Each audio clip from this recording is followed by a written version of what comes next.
It's time now for a Wall Street Week daily segment, and David Westin is here with us. And of course, you're laser focused on the economy. Yeah, and Jackson Hole. And what they said today in Jackson Hole, particularly Jay Powell, the chair, as you know, former Treasury Secretary Larry Summers has had some concerns that they might back off too soon, declare victory against inflation. In fact, it may go on longer than we think. And so we talked to him and asked him after Jay Powell's remarks what he took away from it. And Larry said overall he thought that he did address the issues. This is what Larry had to say.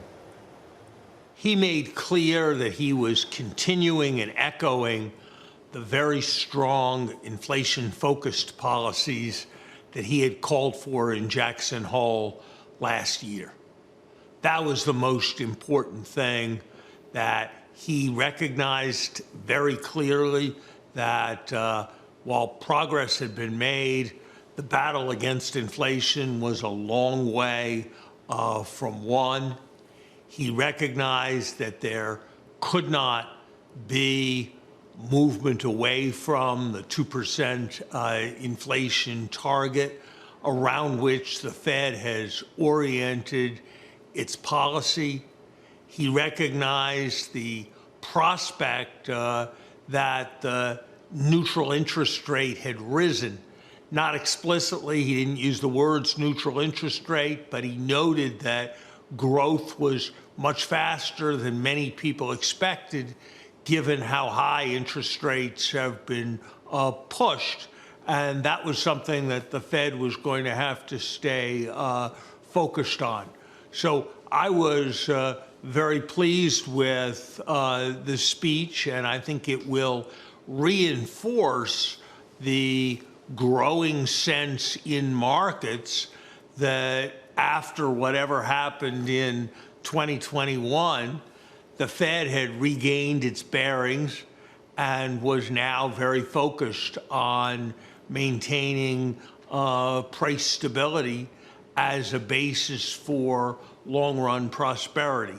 And I was very glad to see that. And I think the strategy that was put in place a year ago in Jackson Hole, to the surprise and chagrin of many, has proven to be effective, and I was very glad to see that it's going to be continued. Sure, there are other issues that the chair could have addressed. I would have liked to see a little more recognition of the complexities for monetary policy brought about by the nation's problematic fiscal posture.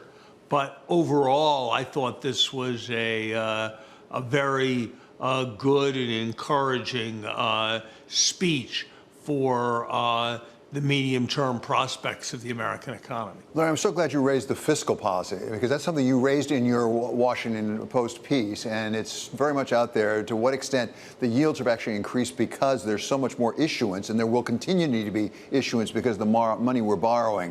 I wonder about the neutral rate and how it fits with that, and are we really taking that into account? Let me put it a different way.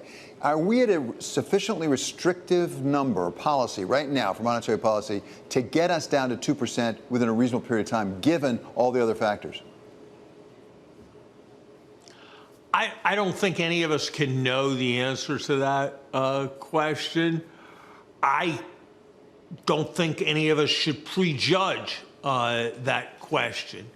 My best guess would be that we're going to need more interest rate increasing, because I don't think there's a lot of contraction that is still in the pipeline. And, you know, some forecasts, and they won't actually materialize, are saying GDP growth could be 5% in the third quarter. In Chair Powell's remarks, he said that some progress was made on inflation. He was quick to say we're not there yet and we need to stay the course, and we'll have to course adjust going forward. One of the things that you have raised that's caused some comment is a comparison with what happened in the 1970s with inflation, where it came down and then it bounced back up again.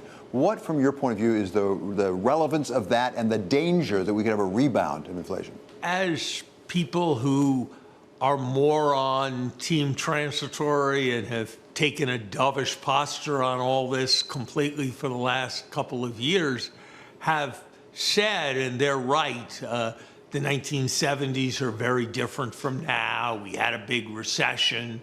We had oil shocks in a larger way than we have now. The CPI was computed differently than we do now. And they're right about all of that.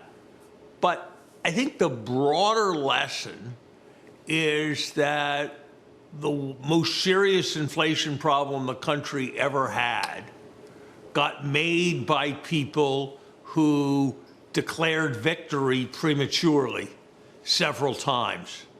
In the late 60s, in the early 1970s, and again, as President Carter was coming into office, where even when the inflation problem was still there in reality, the policy discussion began with a lot of orientation to stimulus. And so in that sense, I think the 70s are a useful and cautionary reminder about the mistake that we could easily make. You know, it's always a good idea to think about temptation.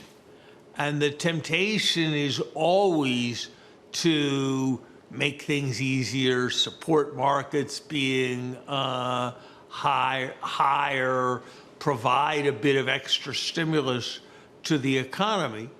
But ultimately, that can become a treadmill. And what's fortunate is that the Fed is now in a quite credible posture. The reason the Fed is in a credible posture is not because it's automatically always going to be credible. It's because it recognized how far off things had gotten, how far off track they had gotten during 2021, and they made radical policy adjustments of a kind that almost no one expected and that many people were counseling against. And that's what enabled us to have our credibility. And so I think it would be kind of a tragic irony if, having regained credibility, we took that credibility as some kind of argument to stop pursuing the policies that had enabled the Fed to regain its credibility.